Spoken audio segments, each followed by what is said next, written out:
Hey guys, I know it's been like literally months since I made a video, mostly because I suck, also because I was busy, again, mostly because I suck.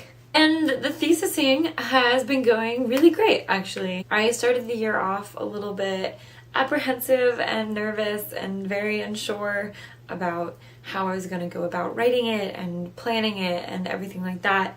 And my advisor was just like, okay, you know the main things that you want to hit upon, just start writing. Just go for it. And so that's what I've been doing. I have pages of words. So things that I've been writing about recently and that have been coming up in fandom discussion recently has really started to provide me with a very specific direction that I think I really want the whole paper to kind of revolve around. And I really just say this because my thesis could go in a variety of different directions. It could really just focus on the marketing, the specific interactions that fans have with the band, or it could go to something a bit bigger and a bit broader, which is what I'm sort of testing out and pursuing now. And that is, of course, really the gross treatment of the fans and the negative way in which society views One Direction fans, and things that young girls like in general. Of course, I'm saying young girls not because all of One Direction fans are young girls, but because that is their primary target audience. But yeah, the article in Pop Matters that has been circulating through this past week has really incited some good discussions, very interesting points that have been reiterated kind of again and again whenever something like this surfaces. And it makes me very angry when people discount, women or men who enjoy One Direction, who enjoy bubblegum pop, who put their time and effort into this community, into this passion that they have, simply because it was specifically made to appeal to young women and because,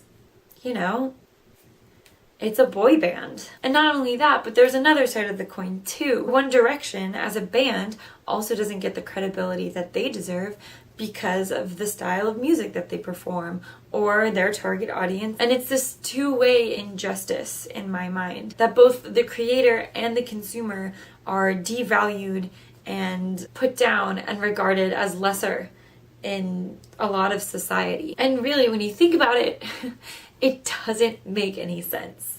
Why? Why you gotta do that? There is no good reason. Absolutely none. One Direction, the product, was created to fill a need that young women, the consumers, had. One Direction was meant to do all these things, to excite us, to make us passionate. The band was supposed to elicit a strong emotional reaction from its fans. That was the goal. They want the strong emotional bond because that's how you create a successful brand. That is Marketing 101. The fans did exactly what they were supposed to do and became strong, avid, loyal consumers of the brand. There is nothing to be ashamed of. One Direction did a great job in forging a strong emotional connection.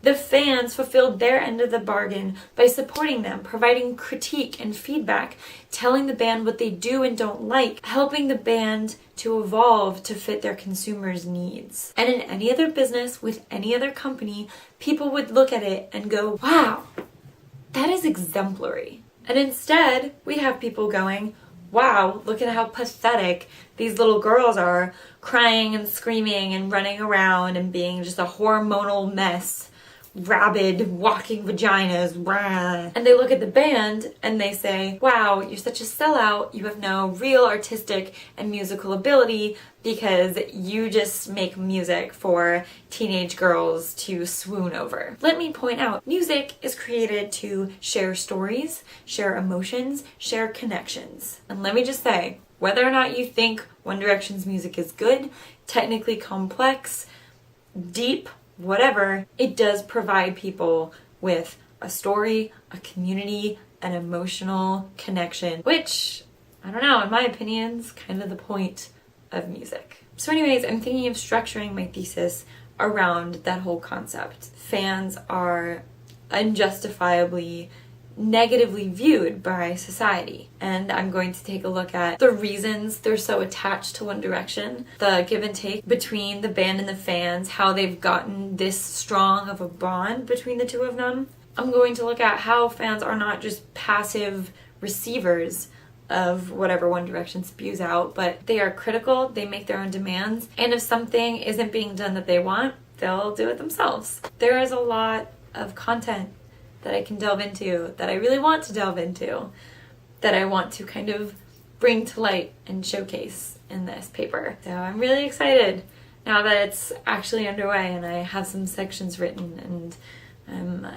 chugging along. That's my thoughts about that. Hopefully next video won't be like 3 months from now. Hopefully. Thanks for watching. Bye!